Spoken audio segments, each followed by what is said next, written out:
I'm Nicolas Sagnes. I'm in charge of product marketing for Raritan. And so today we're pretty excited to launch that new controller, the iX7 controller, which is the latest addition in our PDU range.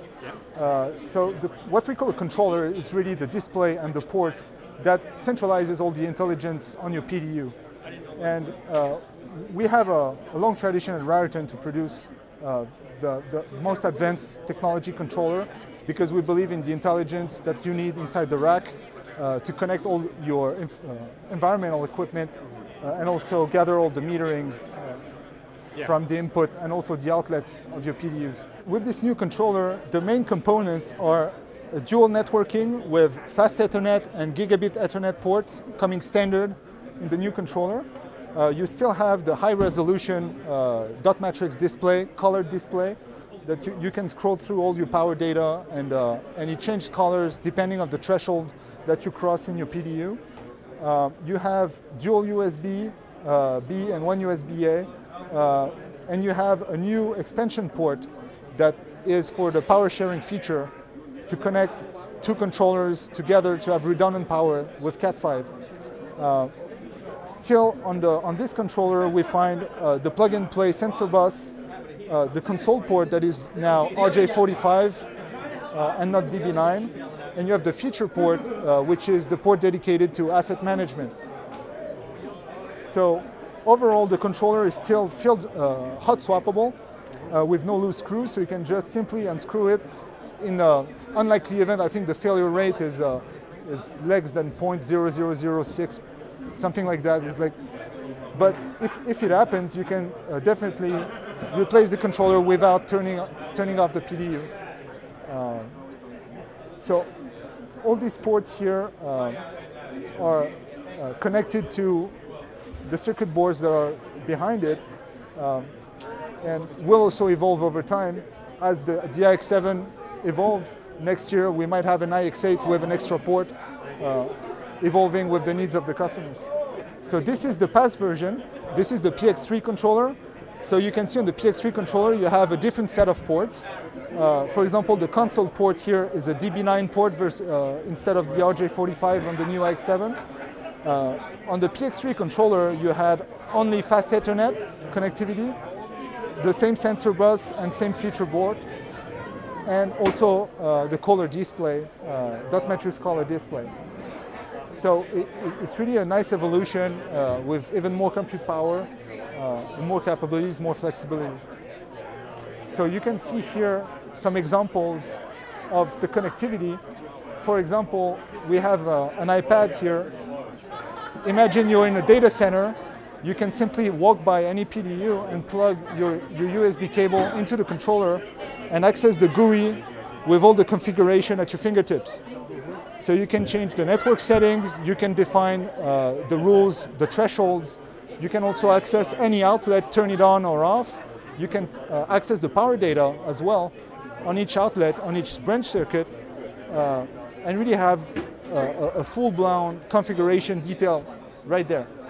So the iX7 encompasses a lot of new features, but most importantly will bring more reliability into the rack, more compute power than ever, with a new ARM Cortex-A5 processing chip, 536 megahertz, 128 megabyte RAM for the controller, which is pretty much twice or three times as more powerful as any controller that you can find on the market. And what is really specific about it is that Raritan designs and controls all the hardware components that are found inside. So we develop everything in-house. We have a design house in Germany, and we also develop the firmware that goes on top of it. So we're able to really develop any type of application that we want to or that our end user need to, and have that hardware architecture evolve with the needs of our end users. So we've seen a transition between the past version, the PX3 controller, and the new version, the iX7 controller, as our end users need more and more options to connect to their PDUs, leverage connectivity to manage their data center better.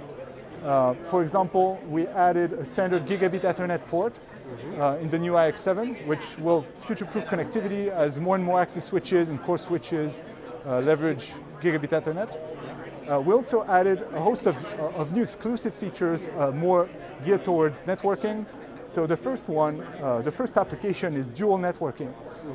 So with this new Ethernet port here, what we're going to be able to do is connect to your PDU from two distinct networks and really define user roles and user permissions on the type of data that you want to see on your PDU and the type of control permission that you have. So as an end user, you're going to be able to, for example, if you're in a colocation environment, connect to your PDU through your own network and allow your colocation provider to also connect to the PDU and access the PDU and control it. So that's one of the main features of that release. And this application also allows us a more flexible deployment opportunity with the PDU. Leveraging two networks, we're going to be able to cascade the PDU, so operate daisy chaining when you have two PDUs per rack and you want to push the configuration to a higher number of PDUs at once, you use cascading. So you will connect your PDUs one to the other using USB or Ethernet. And Ethernet cascading is one of these this new feature enabled by the IX7. So right now, when we talk about flexibility, we really enable the end user to use Ethernet, USB, or both as they need to. So no limit as far as connectivity for your PDU. So that's the second main application for dual networking. Then our end users also pointed out that they needed more resiliency and reliability when a power outage occurs. So we've seen a lot of end users wanting to still access their data if, for example, they lose a power feed in the data center. Sometimes you have a short circuit happening in your rack, and you have the equipment that trips the circuit breaker or trips the tap box on top of your PDU, and you lose power. But you still need to access the data of your PDU.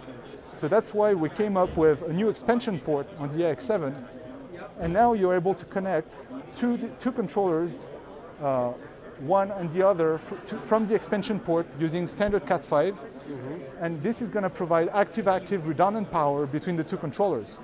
So for example, on these two models here, if you lose power to the black PDU for any reason, the controller is still going to be turned on and still going to continue to monitor and transfer data through the network. You're going to still be able to connect to your controller and also connect to any devices, peripheral sensors connected to it. So you really keep a total resiliency to your PDU deployment, which makes the solution altogether more secure. Okay. So as a higher level, we can say that really this controller is bringing more and more options to deploy your PDUs and also leverages what exists today on the PX3, plug-and-play bus sensor, Wi-Fi options, scripting, bulk configuration using USB. All these features are still available, but you have an even more technology advanced product for your enterprise deployment. We like DCD Enterprise because most of our key end users, top end users, are located on the East Coast. And they're using all these features and capabilities on a day-to-day. And they also help us develop new designs and new opportunities for our PDUs. So for them, it's easier to come meet us here on the East Coast for DCD every year and do that news to them, release that news to them.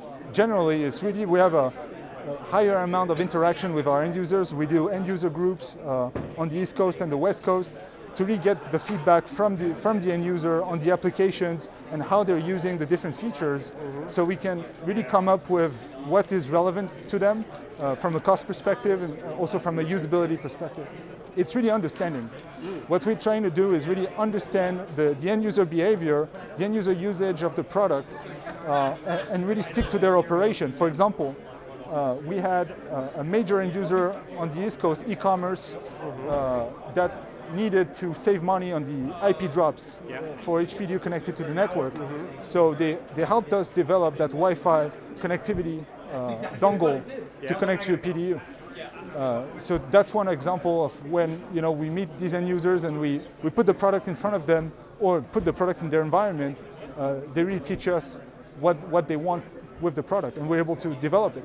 The thing that allows us to do that is really a technology platform across the board. We call that Xeros technology platform, is the new brand name for it. Yeah. It really, what it means is that you have a hardware, as I explained before, that is owned by Raritan, Yeah. hardware design, and the firmware design on top of it across all the different products. Yeah. So any new feature will leverage Xeros technology platform to produce it and integrate it to a new model. So it's really mass customization.